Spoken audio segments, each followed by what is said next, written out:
SARB017, the Seiko Alpinist. This is one of the most popular models in the catalog by the Japanese powerhouse Seiko. I've had this watch for almost 4 years now. I bought this in around October of 2019. I bought it on eBay from a very reputable seller from Japan, and it arrived pretty promptly to I was living in the US back then. It arrived like in a week, and I bought it brand new for a little bit over $420-ish, I remember. And I remember thinking this was the first time I really paid that amount for a watch, and I thought, wow, that's crazy for this watch. And nowadays, as you know, it's almost doubled or even tripled in some cases to find it new. You can find it like for $700 to $800, I think, pre-owned, and well, new old stock, it's over $1,000, I think. So I also really like that this watch. It was one of my first automatics, and although it's a very popular piece and it's a high piece, I got it when I was like first going into watches, and I remember seeing on Instagram, just randomly, I just saw it on Instagram. I didn't know what it was, and the green emerald dial called to me. So it has a very special meaning, and it'll never leave the collection. I really enjoy it. I have it on an OEM Seiko bracelet for the Alpinist. So I've had this for almost 4 years now. It's been through all types of weather: winter, summer, spring. I've done exercise with it, I've biked with it, I've fallen with it. So it's heavily scratched and dinged, the bezel, which as you know, the first scratch is the hardest, but after that I kind of like it, and I guess it needs a bit more of a beating in order so that all the scratches are more uniform. But I was one of those guys who managed to get the sapphire crystal scratched. I do have a scratch, but believe it or not, it wasn't on like doing something like very heavy duty, but just, you know, against a regular wall. I was just unplugging something, and it scratched very softly, and yeah, I couldn't believe it that very softly. It was very softly the way it scratched sideways, but you can only see it at certain lights and angles. So this watch has the 6R15D movement. The serial on mine is one of the latest. I have a 2019, June of 2019. The latest I've seen from this model is July 2019, so I think I have one of the last batches of this model. It has cathedral hands, 200 meters of water resistance, which is substantial. Screw down crown. The lower crown is a compass. There are already tons of reviews on this. I really like that the date wheel is with a black background, and many watches costing several thousands of dollars, there will be a white background in the date wheel, and I'm glad that I prefer a black date wheel. I think it looks a bit more elegant. Speaking of elegant, this watch, it's very versatile. It's thanks to the golden gilt markers on the dial, the hour markers, and the cathedral hands. It's very dressy, but it also can be it's 200 meters, so it's a very substantial field watch as well. You can go swimming with it, no issues. I swam with this not too long ago. I've never opened the case back before, so it's never been serviced.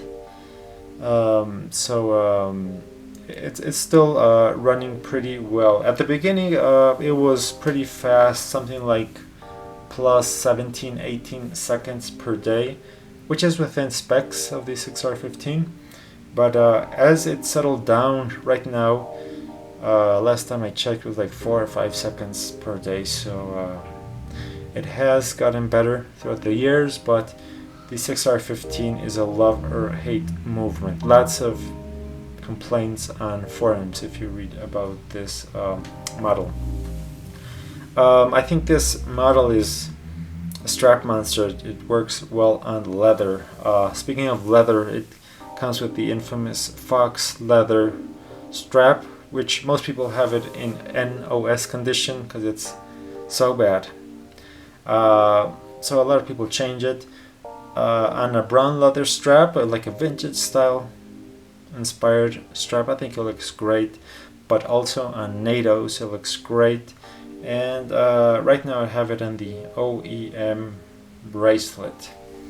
How did I get this bracelet? Well, not too long ago, maybe like a year ago, I had no idea that there was an OEM bracelet for the Alpinist. I had heard different options, you know, from Strapcode and Uncle Seiko, but you know, it was, most of them I think are like over $100, and I wasn't sure about that amount of money into it. But I saw one day there was a watch company called Chino Watch Company in Japan, and I just checked randomly, and I saw that this was on sale under $100. It was like 90, 89 I think, which I'd seen this for like $200. I've seen this strap, so I really like that it's the OEM bracelet. You know, it's the way Seiko intended this watch to look like, so I didn't hesitate and bought it immediately, and I like it on the OEM bracelet. It's solid end links and solid links, and it has a milled clasp, which is a nice you know, upgrade from the common clasp. I forgot the name in English when the clasp is not milled, but it's it's like a sheet of metal. Forgot the name of that, but you know what I'm saying. Yeah, so I really like that. It's pretty solid, this bracelet. The only con is that it has, sorry, I remember the name, stamped. Yeah, it's stamped metal, most of Seiko bracelets, but this is milled.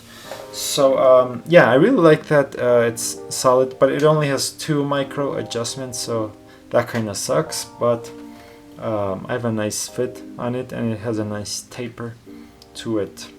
I think you can still find this OEM bracelet like in Seiko Japan, but it is pricey, so but I think there's so many options for the Alpinist. Looks great on leather and NATO's. So this watch, I think it's so beautiful. The dial is like a pool table, the emerald dial and the sunburst.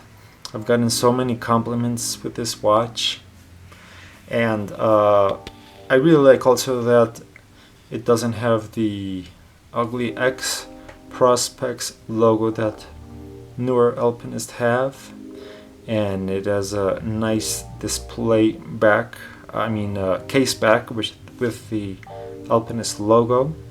So this Alpinist was sort of like an answer to the Rolex Explorer, in that this is from 1959, so the Alpinist line is pretty old, and the finishing is just so remarkable, especially at the price point that it could be had for before.